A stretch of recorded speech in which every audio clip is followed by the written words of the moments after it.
Hi everyone, নতুন আরেকটি ভিডিওতে আপনাদেরকে স্বাগতম। আজকের ভিডিওতে আমি দেখাবো কিভাবে 1.5 গজ কাপড় দিয়ে খুব সহজ উপায়ে বাচ্চা মেয়েদের জন্য একটি সুন্দর স্কুল ফ্রক কাটিং করতে হয়। যারা নতুন শিখছেন বা ভালোভাবে বুঝতে চান তাদের জন্য এই ভিডিওটি খুব উপকারী হবে।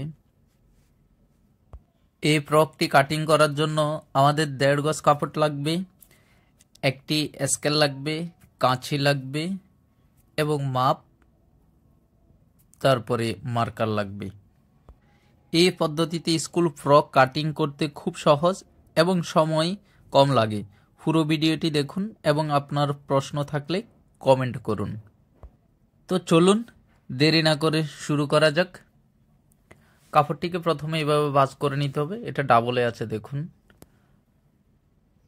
এটা খাড়া পাশটি আমার পাশে আছে, এটা এ পাশ হচ্ছে আড়া। এটাকে ঠিক এভাবে কোনা করে ভাঁজ করে নিতে হবে, দেখতে পাচ্ছেন। আড়া কাপড়টিকে খাড়া কাপড়ের সঙ্গে নিয়ে এভাবেই সমুচা স্টাইলে ভাঁজ করে নিতে হবে।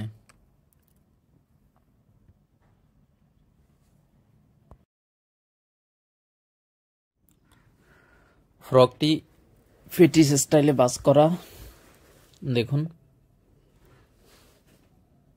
এটা এখন এরকম ভাবে ভাঁজ করে নিতে হবে, সমানভাবে ধরে। তো আমরা প্রথমে বটম পার্টটি কাটিং করব, ঠিক আছে। যেহেতু কাপড় এখানে 1.5 গজ, কাপড়ও সীমিত, তো এটা এভাবে ভাঁজ করার পরে আমাদের কাজটি হবে আমরা যে আমাদের কোমরের মাপটি এখন নিব। কোমরের মাপ এই অংশ থেকে নেব। এখান থেকে আমরা 6.5 মধ্যে মার্জিন টেনে দিয়েছি। আমাদের 24 ইঞ্চি হচ্ছে কোমর, আমরা 6.5 মধ্যে দাগ দিয়েছি। এখানে হচ্ছে 7.5, ঠিক এখানে 7.5 যতটুকু আসে ততটুকুর মধ্যে দাগ টেনে দিচ্ছি। এটা রাউন্ড হবে। এটা যখন টপ পার্টের সঙ্গে অ্যাটাচ করা হবে, টপ পার্ট নিচের অংশে আর ঝুলে থাকবে না, ঠিক আছে। তো এটা এভাবে রাউন্ড করা হয়েছে। আমাদের টপ পার্ট হচ্ছে 10 ইঞ্চ। 10 ইঞ্চ বাদ দিয়ে আমাদের লম্বা হচ্ছে 26। আমরা 1 ইঞ্চ এক্সট্রা কাপড় নেব, ঠিক আছে। দেখুন 27, এটা মার্জিন টেনে দিলাম। ওকে, এই অংশটা হচ্ছে সেলাইয়ের জন্য। তো ঠিক এখান থেকে নিচের যে দাগ, এখান থেকে এই কোনা বরাবর যত আছে পুরোটা রাউন্ড করে দাগ টেনে দেব, তাহলে রাউন্ডটা খুব সুন্দর হবে,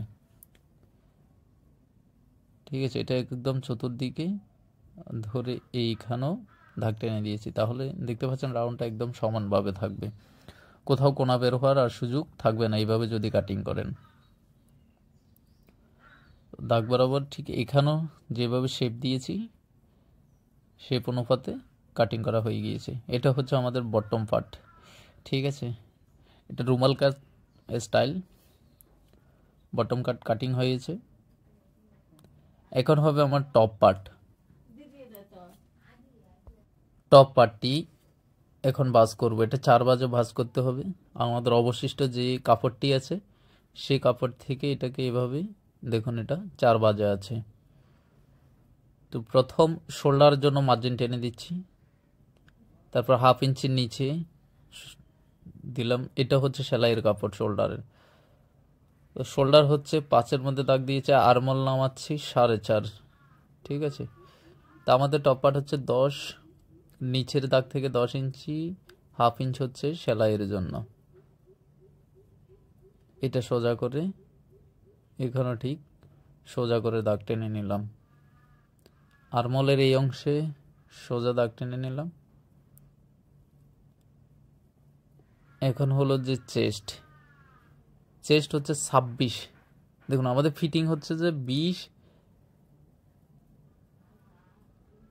ফিটিং মাপটা হচ্ছে 20 ইঞ্চ। এখান থেকে 5 ইঞ্চ দিয়েছি, ঠিক আছে। এখান থেকে 1.5 ইঞ্চ, তাহলে 6.5। হ্যাঁ, এটা এক্সট্রা 1.5 ইঞ্চ লুচের জন্য দিয়েছি। হ্যাঁ, এটা হচ্ছে 24, 4 ভাগের 1 ভাগ হচ্ছে 6, 1 ইঞ্চ এক্সট্রা কাপড় নিয়েছি। 1 ইঞ্চ রাখতে পারেন, 1.5 ইঞ্চ রাখতে পারেন, আপনাদের সুবিধা অনুসারে রাখবেন। আরমলের জন্য শেপ করে দিলাম। এই জায়গাতে হালকা ডাউন করে দেবেন। এটা এইভাবে শেপ করে তুলে দিবেন, কারণ এটা এভাবে দিলে আর কোনা ঝুলে থাকবে না, কেমন। গলার জন্য 2 ইঞ্চ নিয়েছি, এখান থেকে এখানে ডাউন করে দেব। এখন মাপ বরাবর যে দাগ দিয়েছি দাগ বরাবর কাটিং করে নেব। টপ পার্ট একদম মার্জিন বরাবর কাটিং করা হচ্ছে। টপ পার্ট আমরা কাটিং করেছি। এখন হলো স্লিপের অংশ। স্লিপের জন্য দেখুন কিভাবে কাটিং করতে হচ্ছে। এটা এখানে 6 নেব, 1 ইঞ্চ এক্সট্রা। এখান থেকে 10 ইঞ্চ হচ্ছে স্লিপের লম্বা, বাকি অংশ হচ্ছে বটম। এটা হলো 1.5 গজ কাপড়ে কাটিং করা আমাদের স্কুল ফ্রক। এটি খুব সহজ এবং সুন্দরভাবে তৈরি করা হয়েছে। আশা করি আপনাদের ভালো লেগেছে।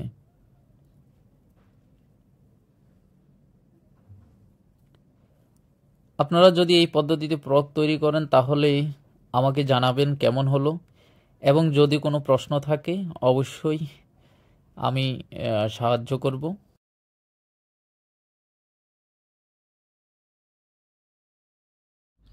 স্লিপটি আমাদের এই পদ্ধতিতে কাটিং করা হয়েছে। এখন এই যে আমাদের যে আর্মহোল সেটা বরাবর আছে কিনা বডির সঙ্গে ম্যাচিং করে আমরা দেখব। না, এটা একটু শর্ট আছে, তাহলে এই উপরের অংশ থেকে নিয়ে এসে নিচে আমরা হালকা ডাউন করে দেব।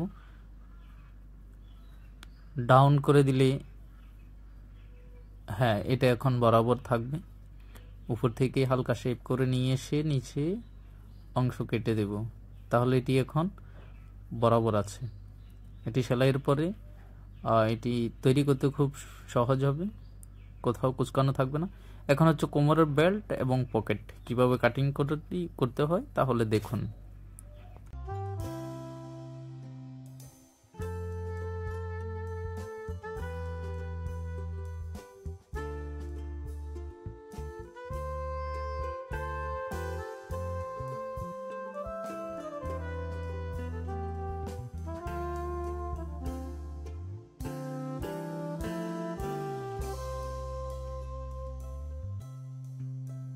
আমাদের এই ভিডিওটি যদি আপনাদের উপকারী মনে হয় তাহলে নীলপ্রেশন টিউটোরিয়াল চ্যানেলটি সাবস্ক্রাইব করে নতুন টিউটোরিয়াল পেতে লাইক, শেয়ার এবং কমেন্ট করতে ভুলবেন না। আজকের জন্য এটাই। দেখা হবে পরবর্তী ভিডিওতে নতুন কোনো টিউটোরিয়াল নিয়ে। সবাই ভালো থাকুন, সুস্থ থাকুন